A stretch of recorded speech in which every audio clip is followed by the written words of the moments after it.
So guys, nagulat ako nang makita ko to. Akala ko dati sa malayuan kong nakita ito, akala ko lang talaga damit or tila na nakabitin. So na-curious ako kasi nga nakita ko parang may ulo. So nilapitan ko at ito nga ang bumungad sa akin mga idol.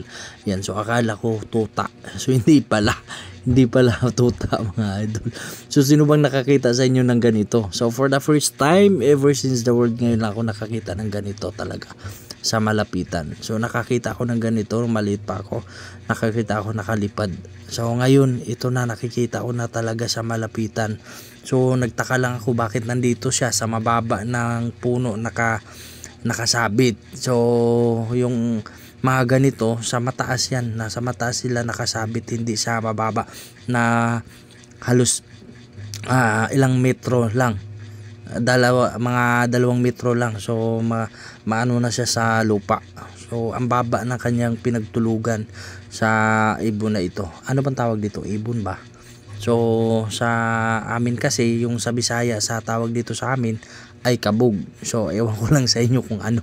So ito ay ang English nito, kung di ako nagkakamali, bat, tama ba?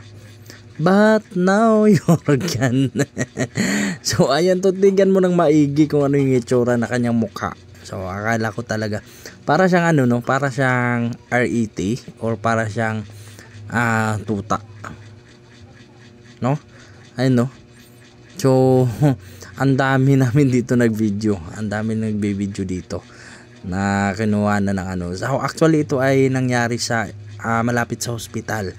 So ang nakikita namin na ito, malapit ito sa hospital. So hindi ko na lang i-mention, basta dito lang sa Mandawi. So ayan. So sabangan nila baka baka aswang. So kasi dito siya natutulog sa mababa ng puno. Dapat sa mataas ito. Ayun, oh. 'Di ba? Oh. Nakikita nyo ba? Tinakpan niya yung mukha niya. Oh, ayan, oh, 'di ba? Tinakpan niya yung mukha. Ayun yung magpakita. Ayan, oh. 'Di ba? Ang lupit, nakakapagtaka lang bakit dito siya natutulog sa mababa na puno. Talagang mababa lang talaga. So mga 1 meters or almost 2 meters yung kanyang pinagtulugan. So actually ito yung hospital, no? So sa mga taga Mandawi, so alam nyo ito kung anong hospital ito. Yan.